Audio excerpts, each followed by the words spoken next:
I used to pay my middle school bully not to bully me. Then I found out he actually needed the money. He made my life a living hell. He would turn all the boys in class against me and bully me about my eyebrows. One time he begged me to buy him pizza and said he promises not to bully me all week if I do. So I bought him a box of pizza and he fulfilled his promise. I loved the idea. I began to do it on a regular basis. I started asking him every Friday what he wants next week so that the bullying doesn't happen again. He asked for 2 bags of hot fries, a potato chip flavor here in the US, and another time he wanted some milk from the cafeteria. And once he asked for colored pencils for art class. My school had a uniform dress code. It was $25 per shirt and the pants were $15, if I remember correctly. He showed up the first day of 8th grade in regular clothes, a tee and jeans. So he got sent to the main office to wait for his parents. My aunt was there because she used to drop off my lunch and hand me money to buy food after school. She saw him upset and asked what's wrong and he starts crying lightly. His parents wouldn't come because they couldn't afford the uniform and decided it would be best to avoid the situation. After my aunt hands me my lunch, she buys him a uniform hoodie, a couple of tees, and a long sleeve. He said he had pants at home and he was hesitant to accept but eventually took them and thanked her. Now, 13 years later, he runs a non-profit that has something to do with kids receiving books. I think it's sweet and I forgive him for being a bully because he didn't grow up to be an a-hole like most bullies. I'm pretending I'm in love with my GF, who is cancer so she can have a relationship before she dies. I, a 20-year-old male, met J, a 21-year-old female via a family friend. She always had obvious crush on me but I was focused on school and work to be in any relationship.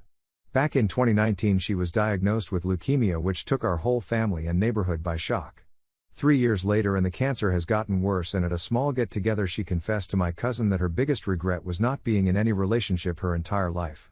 So back in February I took her out on a date where she said she had the best day of her life and told me she loved me, so I said I love you back and now we've been dating ever since. Truth being told I don't love her in a romantic way but I do love her as a person but it hurts telling her I love her every day where deep down in my heart I don't mean it. Reddit I beat homelessness. Kinda I finally did it haha. I got my first job whilst being homeless, 1 year and 6 months of being on the streets. I am still scrapping every last dime to get things to eat but I know it will all be okay in a month's time when I get my paycheck. I'm so happy honestly. I thank everyone on Reddit who made constant motivational posts and got me through these days. I think it was easier for me because I didn't touch drugs or alcohol for religious reasons. I'm just waiting for my first paycheck so I can finally get a long-term motel stay and warm food every day. It's the small things we take for granted. Right now you're probably laying in bed scrolling Reddit or relaxing on your couch/chair. I am on this concrete floor -5°C, freezing my fingertips off haha. But I am grateful and I am happy. I will make it through this suffer and pain. I know God got me. You're seeing this post why? 'Cause God got me. Through me you will learn the reality of this world I guess. My birthday's coming up soon too. I'm finally gonna be able to celebrate inside. D. Peace and love Reddit, heart. Brought a cake, nobody touched it, and now I can't stop crying. It's really stupid, I know. I might get some grow up, it's not that deep comments, and I agree, for a 15-year-old I shouldn't be crying over a damn cake, but the situation was really embarrassing. Today was a free day, since the entire week was filled with exams and we didn't have a break at all, so my teacher hosted a communal dinner and everyone was allowed to bring their own food. My mom baked a lovely chocolate cake for the class and I was overjoyed. When I brought my mom's cake to class, one of my classmates yelled out "What the fuck is that?" and laughed. Many others started laughing along with him and shit like that. I already had some tears in my eyes but I smiled and just brushed it off. Everyone was eating the food many other people brought except mine. Nobody touched it. Not even my friends. By that point I felt really embarrassed and asked to leave the class. I'm currently in the bathroom stall crying my eyes out. I know it's stupid and pathetic. I know. I just don't know what to tell my mom about the cake. She was certain that everyone would love it. Update. For everyone that's wondering, I'm doing much better. All these positive comments really made me feel better. My teachers ate my cake and loved it. Came back home with an empty container. The cake wasn't ugly. It looked like any other chocolate cake with chocolate glaze. And holy crap, I never expected this post to blow up. Once again, thank you all so much. I'm a 16-year-old female, lying to my 70-year-old grandmother, and I'm glad. I'm typing on mobile, I apologize for mistakes. So, today is my grandmother's birthday. It's just her and I living together, ever since my grandfather died and my mom left me here. We make do with what we have. My grandmother was disappointed when my sister, a 24-year-old female, forgot my grandmother's birthday again, which she has never remembered. My grandmother told me not to text my sister, because she should remember on her own, but I never listen. I texted my sister that it was my grandmother's birthday, and to come over. My sister immediately responded, and came over with flowers and gifts for my grandmother. My grandmother is so happy, and overjoyed that my sister remembered. So while this isn't a scandalous confession, it's a secret I'll keep from my grandmother perhaps forever, because seeing her so happy for the first time in a while broke my heart. Broke my family cycle today, proud and disappointed. He ruined Thanksgiving at my sister's house, then the entire 2-hour drive home I spoke no words and he yelled and berated me without stopping. There wasn't a moment of silence in that car in between him calling my little sister a bitch and a cunt, and convincing himself of the lies he'd tell himself about the horrible scene he just caused in her home. Absolving himself of responsibility and completely flipping the narrative. I didn't understand how I got in that position.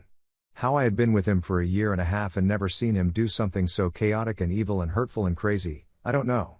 But I realized that I have been in this exact situation before, only last time I was a child in the backseat and it was my dad screaming up front at my mom. I spent my entire life judging my mother, grandma, great-grandma and great-great-grandma because every single one of them raised children with abusive cheating narcs. I grew up being so judgmental of them, but I had led myself to the same fountain without their help. If I stayed with him, I would lose every shred of self-respect and identity that I have. I pulled up to his place and told him I didn't respect him anymore, and to get the fuck out of my car. I am not my mother. I will not continue the cycle, but I'm so disappointed that I put myself in that position to begin with. Edit. Good morning everyone. Your support in the comments is incredibly overwhelming, and I am so grateful for your words. I haven't received this support/validation in real life, so thank you so much. Some people are asking for details. I would have to write an entire post to get everything written down, but I'll try to make it brief. After not respecting my sister's house rules and arguing with her over things like closing doors to the outside and cleaning up after himself, he isolated himself for the entire day and was either passive-aggressive, or completely ignored my sister and I. Later on, he had asked me to get him blankets for his nap. While I was tucking him in, he asked me why I left him alone all day. I told him he isolated himself and that wasn't my doing. He argued when I told him even my sister and her boyfriend could see it. My ex flew out of bed and began screaming, threatening to go confront my sister and her man. I told him not to multiple times, that he wasn't acting right, but he did it anyways. He barged into their kitchen screaming and accusing them, and when my sister left to her room he followed her in and began yelling in there. At a point, him and my sister were screaming at the top of their lungs and I had to drag him out of her room. I told him I was packing my things and leaving. Since I was his ride, he had to as well. Before leaving, he gave an apology akin to "I'm sorry you feel that way, but the way you treated me was unacceptable because I'm your elder." Another explosion happened between everyone while I was essentially dragging him and our things out the front door. Cutting off my depressed friend has been the best decision I've made in my life. I used to have this friend I'd known since high school, we did everything together and I used to think we were really close.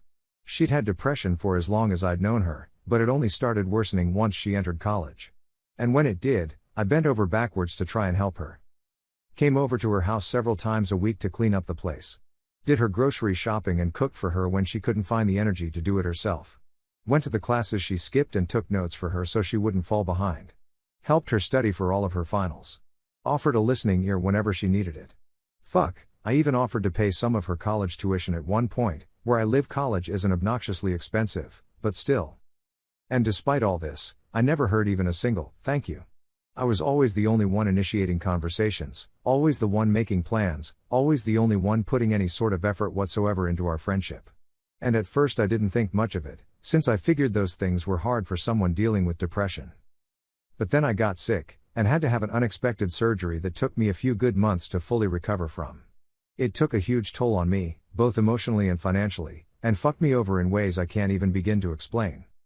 I stopped initiating conversations during all these months, and guess what? My friend didn't try to get in touch even once. Not a hospital visit. Not a phone call. Not even a 2-sentence text to ask me how I was or wish me a speedy recovery. Nothing. She knew about my situation and about the surgery, and she just ghosted me completely. For several months, as if our friendship of 6 years plus had never even existed. And when we eventually met again in person, she just tried to pretend it never happened. No apology, no explanation, absolutely nothing. That was when I finally realized just how one-sided our entire relationship was. I'd spent a whole year doing everything in my power to make sure my friend felt loved and supported, often at the cost of my own time, money and resources. And for what? For a leech who couldn't even be bothered to check up on me even once at the time I needed it most? I ended up cutting her off for good, and it's been one of the best decisions I've made in my life. I know she browses Reddit, so ex-friend, if you see this, please accept my very kind and sincere, fuck you. When I was a young lad and first heard that a meteor killed the dinosaurs, I was super confused. Because I was wondering how every single dinosaur got directly hit by a single meteor. I basically thought that when people said dinosaurs were wiped out by a meteor, they meant each individual dinosaur was hit directly by the meteor. I thought even if there was a bunch of meteors that the odds of them each killing a dinosaur by direct impact was super low, so I was confused as to how people could believe that theory. I have a secret desire to punch people walking slowly in front of me, blocking the pavement, in the back of the head. Seriously, when there's people walking 2 or 3 abreast taking up the whole fucking pavement, that really turns my rage dial up to 11. Like leave space for people to get past for fuck's sake. My toxic girlfriend won't accept me breaking up with her. I've been with my girlfriend for 6 years. She was amazing, loving, caring and respectful at first. But over the years she developed this thing where everything is about her and we're absolutely not equals anymore. I'm not gonna go into detail, but I feel like I've lost myself through this relationship. I've lost all my friends because of her jealousy and have absolutely no joy in my life. I told her I'm not happy and want to break up, but she said that ain't going to happen. That it's my own fault I feel this way and that we will always be together, and then she makes me feel guilty, like it is in fact my own fault. I'm not saying I'm perfect and I definitely have my own things I deal with, but I've tried so hard to make it work but I'm not getting anything in return. How do I get out of this before I lose my mind? If you want to see more content like this, don't forget to like and subscribe to the channel for daily uploads.